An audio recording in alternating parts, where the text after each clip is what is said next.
Andrés Manuel López Obrador ya cumplió 100 días como presidente de México y son muchas las opiniones en cuanto a su desempeño. El día de hoy en Vociferante TV analizaremos uno de los pronósticos más sonados durante la última campaña electoral. AMLO nos convertirá en Venezuela. ¿Esto es real? Acompáñenos el día de hoy para descubrirlo. Mi nombre es Julio Carrillo, estaré conduciendo este programa como los anteriores y el día de hoy me acompañan Juan José. ¿Cómo estás, Juan? Hola Julio, bien, buenas tardes. Buenas tardes. Y Eduardo, ¿cómo vas, Eduardo? Hola Julio, hola Juan, bien, gracias. Ok, bueno, pues comenzamos.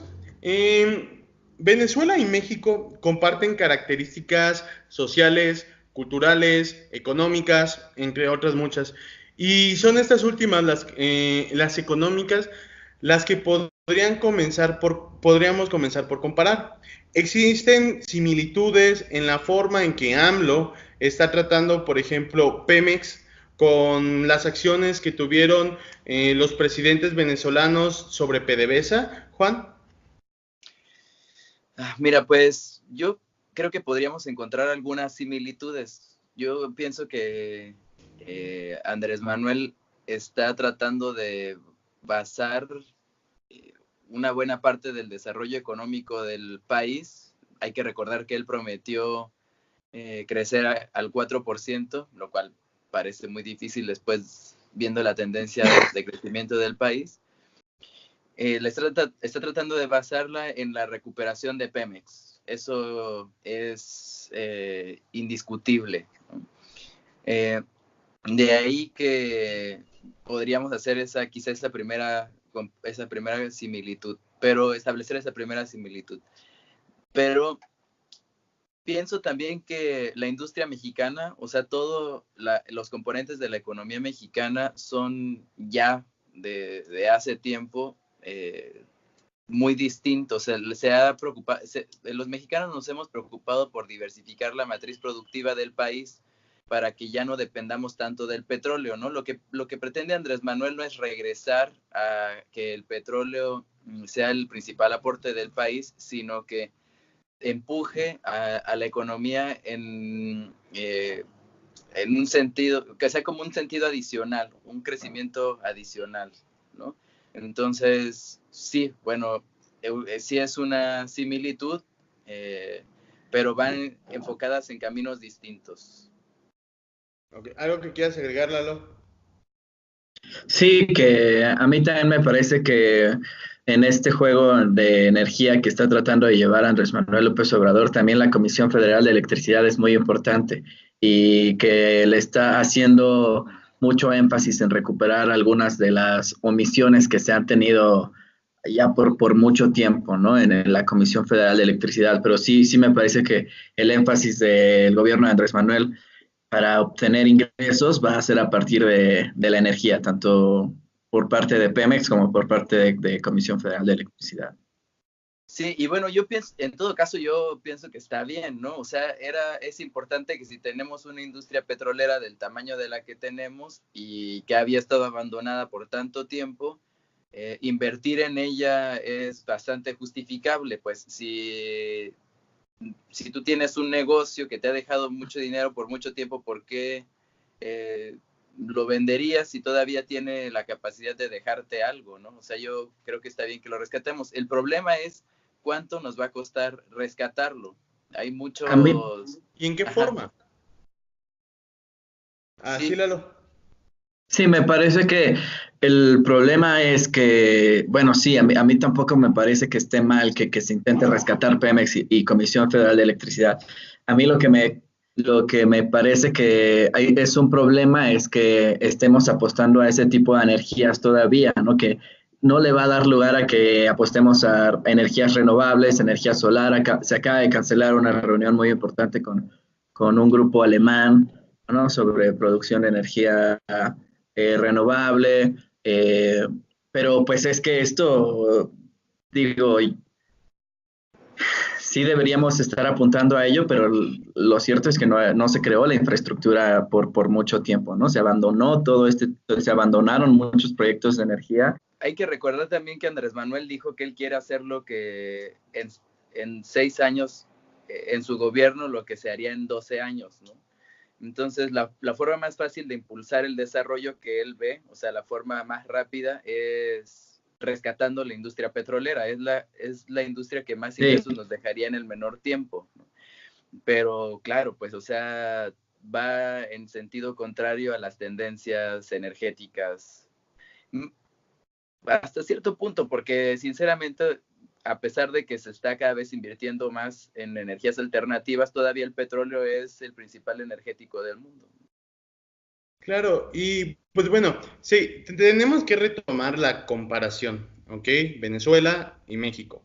¿Qué hizo Venezuela en su momento? Que siguió aferrándose a sus reservas de petróleo, todo negocio que tenían lo hacían a base de petróleo, y se ve algo diferente en México, sí, o sea, entendemos que es el negocio más rápido y redituable en el momento, pero ¿qué planes tiene el país para decir no vamos a depender del petróleo de tal manera? Obviamente vamos a seguir haciéndolo, pero no de tal manera como en su momento lo está haciendo Venezuela o lo ha hecho.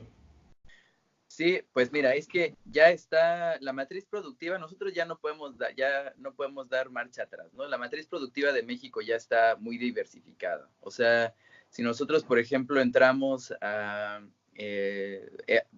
bueno, existen diferentes índices. El MIT hace un índice que explica cómo está el sector productivo de los países, y el de México es uno de los más diversos del continente, de la región sobre todo, ¿no? Yo creo que el más diverso de la región, quizás solo Brasil está un poco con nosotros en eso. Lo que pasa es que entonces esa diferencia es sustancial. México ya no va a volver a depender de los ingresos petroleros al 100% como Venezuela lo hizo. Y uno de los errores de Chávez, de los errores más importantes y que tiene a Venezuela como lo tiene ahora, es que no se preocupó por diversificar la matriz productiva. Siempre dependieron, como hasta hoy, de sus ingresos petroleros y, bueno. Excelente, entonces ahí encontramos la primer diferencia. Ahora vamos a seguir hablando un poco de la parte del sector económico. Hoy en día, actualmente el país económicamente tiene una tendencia indefinida. ¿Okay? Unos días amanecemos con una noticia del peso frente al dólar, que está saliendo bien, pero luego recibimos noticias de aumentos a la gasolina. Ok, está haciendo algo como fluctuante. Pero el gobierno venezolano en su momento se dedicó a alimentar la inflación día con día, imprimir billetes tras billetes, aumentar salarios. Pero ¿cuál es la estrategia de México ante la inflación? ¿Qué es lo que va a hacer para contraatacarla? Juan. Mira, pues yo creo que la inflación en México no es un problema, ¿no? O sea, el ministro de Hacienda y el secretario de Hacienda y el subsecretario Herrera también son buenos técnicos al respecto. O sea, entienden muy bien cómo funciona la parte macroeconómica del país, hicieron un presupuesto bastante responsable y desde ahí, bueno, tenía un superávit primario que significa dejar un poco de dinero para pagar, que vaya directamente a la deuda, digamos. O sea, no es que vamos a pedir más dinero, sino que vamos a pagar un poco de dinero. Entonces, yo creo que desde ahí podríamos tener el primer signo de responsabilidad fiscal. Así que yo estoy seguro de que la inflación no va a ser un problema, ¿no? No va a ser un problema ni ahora ni en el futuro. Y lo de la gasolina tiene mucho que ver con las tendencias de los precios de los hidrocarburos. Ya desde el sexenio pasado se liberalizó la gasolina y nosotros tenemos un impuesto que se llama IEPS, que, bueno, ahí es lo que hace que se abulte más el precio. Es difícil explicarlo en este momento cómo funciona, porque además en México desde los 90 se estableció un sentido inverso a su funcionamiento. Normalmente cuando crece el precio del petróleo debería crecer la carga impositiva, En México se hace al revés. Cuando crece el precio del petróleo, que hace que crezca el precio de las gasolinas, el impuesto va hacia abajo, ¿no? Entonces, bueno, es un poco eso. Sí, esto del IEPS es importante porque eso se aplicó desde el gobierno de Felipe Calderón, no solo a la gasolina, sino a algunas otras cosas como refrescos, bebidas alcohólicas, me parece. No sé, en ese sentido, pero el IEPS se aplica, no es un impuesto directo, no lo paga el que produce, lo paga el comprador, el cliente final, ¿no? No es, el IEPS no es para quien produzca, por ejemplo, los refrescos, sino para quien los compra, los refrescos, ¿no? Entonces, pues sí, eso sí hace el, que sea el usuario final el que absorba todo el peso del IEPS. Sin embargo, a mí lo de la gasolina magna, diésel y la luz ahorita están subiendo porque no ha tenido tiempo el gobierno de Andrés Manuel López Obrador con todo este problema, estos problemas que ha tenido, que ya hemos platicado algunos de ellos, ¿no? Con el combate a las estrategias con el combate al huachicoleo, al robo de combustible. No ha tenido tiempo de aplicar este mecanismo de regulación del cual hablaba desde su campaña, ¿no? Entonces, al no poder aplicar este mecanismo de regulación todavía, eso hace que la gasolina siga subiendo, a pesar de que la inflación ahora esté más baja que los años anteriores, ¿no? Pero bueno, sí, rápido, nada más. Una acotación sobre el IEPS. O sea, el IEPS es un impuesto que se le pone a todos los productos que se supone que te hacen mal, ¿no? Que traen un mal.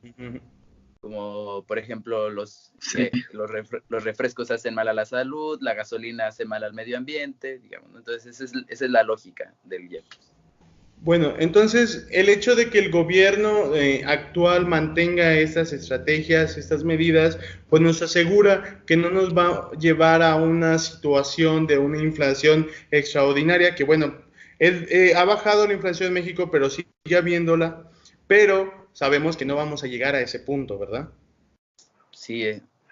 Muy bien. Bueno, para seguir avanzando, hablando un poquito más de política, no estamos en un régimen socialista, al menos, bueno, no se ve que así sea, eso está claro, pero se vislumbran medidas de esa inclinación, notaremos como más estrategias populistas del gobierno, habrá más control de mercados, es la forma en la que se llevan los políticos que actualmente rigen el país.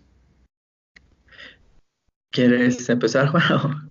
¿Tú? A mí me parece que yo lo decía desde antes, bueno, no en nuestro programa, pero yo creía desde antes que Andrés Manuel López Obrador en realidad tiene que ajustarse a una dinámica internacional en la que ya México está inmerso, ¿no? México está tiene muy cerca a Estados Unidos, lo tiene es un aliado comercial Estados Unidos de México, el gobierno, si bien tenemos algunos roces con ellos, sí tenemos que seguir unas líneas, ¿no? En las que ya nos metimos desde hace mucho tiempo por diferentes razones, ¿no? Pero una de ellas fue que en el 94, si no hubiera sido por el gobierno de Clinton, pues quién sabe qué habría sido de México, ¿no? Por eso se creó el FOBAPROA, entre otras cosas. Como México no puede salirse mucho de la línea en la que Estados Unidos lo permita, ¿no? Lo que sí hizo Venezuela, por ejemplo, y pues le ha costado muchísimo con cuestiones de sanciones que lo tienen maniatado para muchas operaciones, ¿no? Por ejemplo. Entonces, a mí me parece que políticamente Andrés Manuel López Obrador tiene de hecho muchas políticas que podrían ser hasta de derecha algunas, ¿no? No sé si, por ejemplo, hemos hablado bueno, hablamos muy poquito, pero las reformas para la prisión preventiva, por ejemplo, ¿no? Esta, pues es una política muy de derecha, por ejemplo, ¿no? Pero también tiene algunas políticas económicas muy buenas que me parece a mí que están intentando mandar a incluir a algunos sectores de la población en la economía. Se hablaba, incluso había mucha gente que se reía, por ejemplo, ¿no? Pero se hablaba de las tandas, ¿no? Una propuesta de tandas para incluir en la economía algunos sectores de la población, que no se me hace mal, porque la economía en México parece que está reservada a algún sector poblacional y no debería ser así, ¿no? Entonces, que haya algunas entidades financieras acercándose a este tipo de población me parece una buena medida, ¿no? Pero definitivamente Andrés Manuel López Obrador no va a ir al socialismo, ¿no? Ni siquiera él no creo que lo contemple. Sí, es imposible además estando tan cerca de Estados Unidos, en mi parecer, ¿no? No sé. ¿Qué pasaría a Estados Unidos con un vecino socialista, no? Entonces, como que Sí, se ve es un poco inconcebible. probable. Pero, bueno, ¿algo que quieras agregar, Juan? No, seguimos. Ok, bueno, entonces, hablando un poquito de lo que decía Lalo, en Venezuela desde el comienzo del mandato del presidente Chávez contó con asesorías del gobierno cubano y de algunas otras influencias en el ámbito mundial con estas tendencias a lo mejor un poquito o mucho socialistas. Hoy en día estos funcionarios o estos agentes continúan dentro del país de Venezuela, lo que me hace pensar, ¿cuál es la mayor influencia externa que México tiene? ¿Quiénes son esas potencias o esas otras economías que podrían estar agregando o dirigiendo un poquito el actuar del país? Juan. Pues Estados Unidos, o Un hecho. sea, es indiscutible. Yo, de hecho, un poco rebatiendo lo que Lalo dice, yo no sé si México está tan inmerso en la dinámica global, ¿no? O sea, yo creo que está más, o sea, digamos, esa supuesta inmersión de México en la dinámica global tiene casi todo que ver con su relación en Estados Unidos, con ¿Es la Estados dama de Unidos, acompañante? ¿verdad? ¿Es el acompañante entonces de La Estados dama de, Unidos? ¿La Claro, dama o de sea, le compañía? vendemos el 85% de lo que producimos a Estados Unidos, o sea que Trabajamos para ellos. sí, o sea, cuánto de México está inmerso en el mundo, o sea, muy poco. Nuestro mundo es Estados Unidos y así va a seguir siendo. Andrés Manuel no está tampoco sugiriendo revertir esa tendencia de relacionamiento internacional, ¿no? De hecho, me parece importantísimo esta propuesta que él tiene de convertir los consulados en procuradurías promigrantes que atiendan directamente a los mexicanos que están allá, ¿no? A los connacionales. Entonces, no, nuestra principal influencia es Estados Unidos, o sea, México ha definido su política económica en los intereses, en la línea que lo pide Estados Unidos desde hace tiempo, sobre todo desde que en el 82 nos metimos en la crisis de la deuda y luego, como Lalo bien dice, en el 94 nos metimos otra vez y ellos nos han estado sacando. Entonces, pues, no vamos a salir, no se puede. sí, Ajá, Lalo. sí, yo creo que es complicado que México además cambie su lugar en el sistema de producción internacional porque desde hace casi 30 años nos adjudicamos un papel de manufacturas muy intenso, ¿no? Entonces, México en realidad eh, tendría que romper con todo este sistema productivo en el que ahora se encuentra para intentar cambiar su posición en el mundo, porque, bueno, esto es algo que un profesor del Colegio de México que se llama Gilberto Conde nos explicaba un poco. En el sistema mundo de producción capitalista, los países del centro como Estados Unidos, China tal vez, ¿no? Tienen un sistema de producción monopólico, porque ellos tienen la capacidad de producir cosas que los demás no pueden hacer, ¿no? Como tal vez medicinas, como tal vez armas, ¿no? Incluso con algunos acuerdos ahí que solo les permite a ellos fabricarlas, que México no tiene, ¿no? México lo que comercia y México en realidad está dentro de un sistema de producción de mercado libre, explica el doctor Gilberto Conde, ¿no? En este sistema de producción de mercado libre, la transferencia de valor con los productos que México tiene es muy poca, ¿no? Muy poca, porque tiene que vender a bajos precios para que le compren muchos, porque probablemente muchos otros países hagan lo mismo que México está haciendo. Sin embargo, pues Estados Unidos, Alemania y todos ellos, pues no tienen un sistema más capitalista en donde el sistema, la transferencia de valor es muy amplia.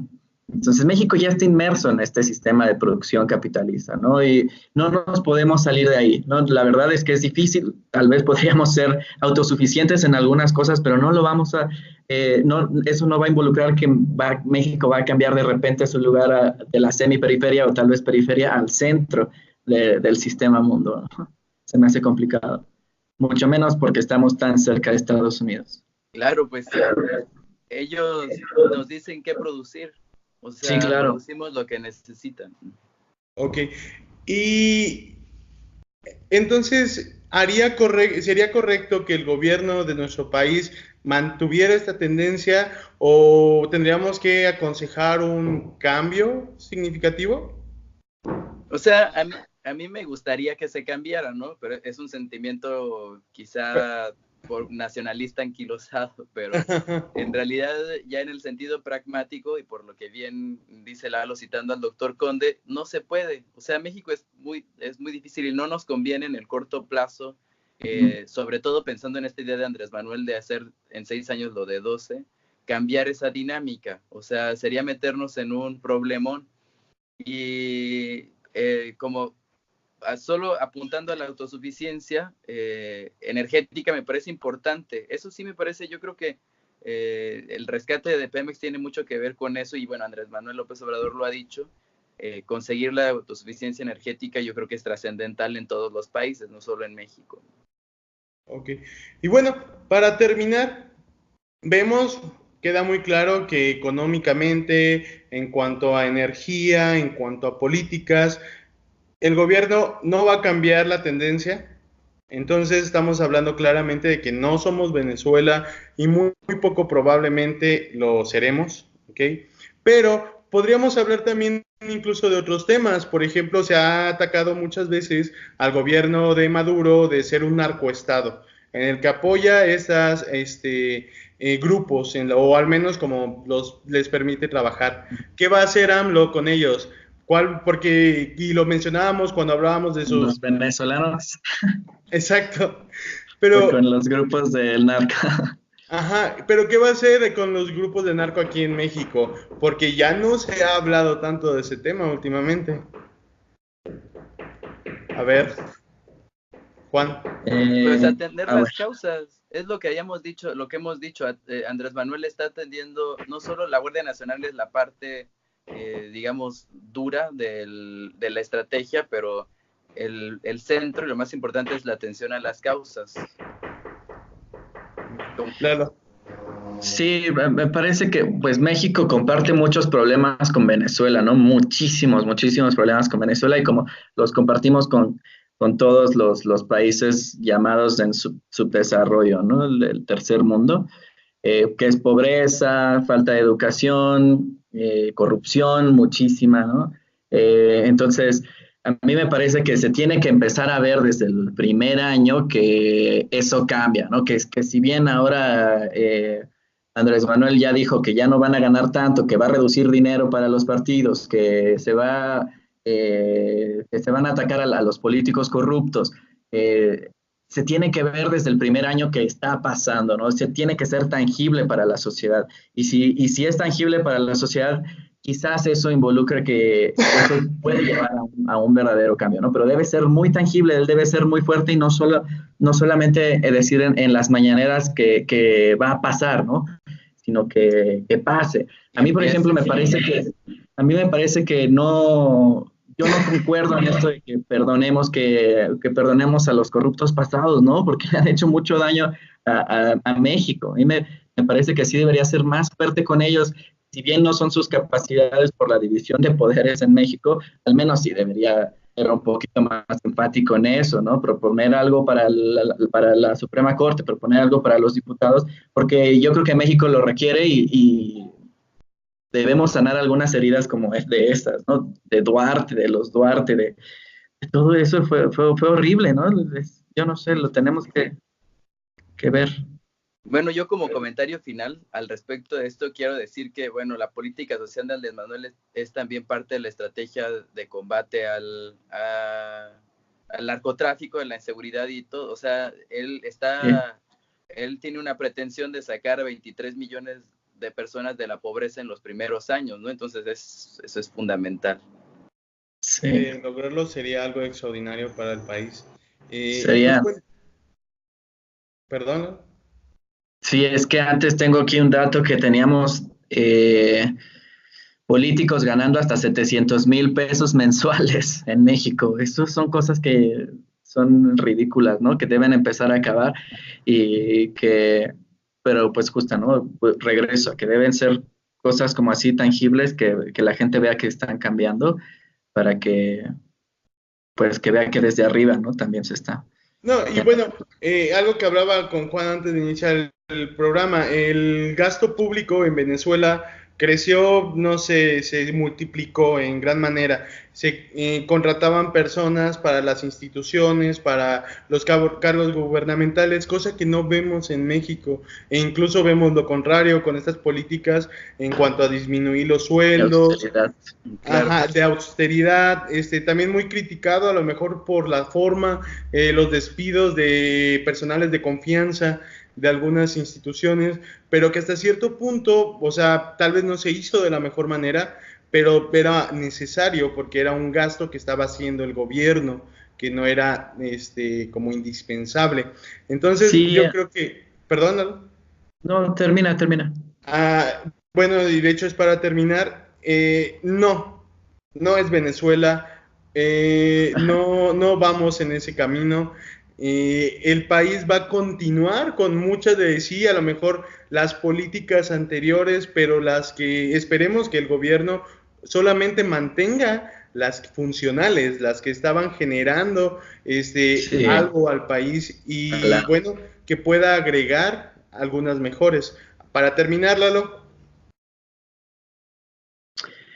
Eh, híjole, pues sí, que yo creo que el panorama de México es complicado económicamente. Las estructuras que se crearon durante 30 años en México eh, nos han hecho que tengamos un margen de acción muy pequeño, pero me parece que ya tenemos un sistema productivo que funciona, que ha funcionado por estos mismos 30 años, que podría ser redirigido y que en esta redirección sí hay una posibilidad muy grande de que mucha gente, que esto lo he dicho en casi todas mis participaciones, mucha gente sea capaz de entrar en el sistema económico mexicano, ¿no? Y a partir de ahí, en el que ellos vean que sus ingresos, que su participación en la economía es mejor, pues que esto vaya generando también algunas otras cuestiones como educación y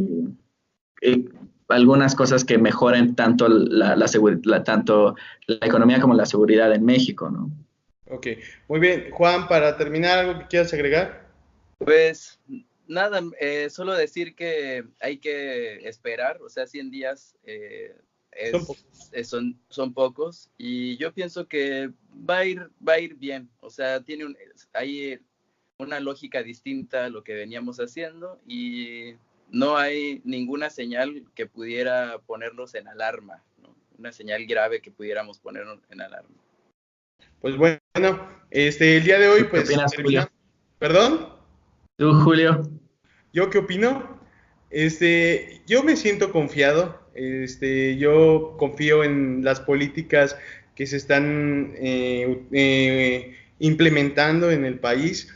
Que bueno, como siempre hemos dicho, mientras sigamos nosotros el cambio en uno mismo, vamos a poder apoyar al gobierno. Además, pues yo creo que pues no hay de otra, tenemos que seguir dependiendo de Estados Unidos. Estamos al lado de ellos, somos sus vecinos. Si intentáramos ir en contra, pues sería un suicidio económico, un suicidio político, no sé, Sí. yo creo que no está tan mal el presidente como para ir en contra, que sí se ve que está siendo un poquito enérgico, está siendo un poquito como tajante en sus acciones. Veíamos en el pasado programa que hablamos de él, que son muy buenas ideas, pero a lo mejor no son la mejor forma de implementarlas. Ojalá con la experiencia que tuvimos del recorte de la gasolina, cosas como esas, aprendan los mandos del país a saber cómo pensar un poquito más. cómo hacer las cosas. Esa es mi opinión y como lo dije hace unos minutos, no somos Venezuela y es muy probable que nunca lo seamos, ¿ok? Y esperemos que así sea. ¿Okay? Ojalá. Pues bueno, terminamos, se nos acabó el tiempo, quisiéramos poder estar hablando aquí durante horas, pero pues nadie lo va a ver, así que tenemos que terminar. ¿Ok? A todos los que nos están viendo, esperamos compartan el programa, hagan sus comentarios, los necesitamos para seguir buscando temas de qué hablar. Tal vez podamos en un futuro hablar un poco de fútbol y de las Chivas y su situación en la que se encuentran. Pero bueno, muy triste. Saludo a los 2 Chiva hermanos que me acompañan. Y pues bueno, nos vemos la próxima semana y éxito. Hasta luego. Hasta luego. Hasta luego, Julio. Bye, bye.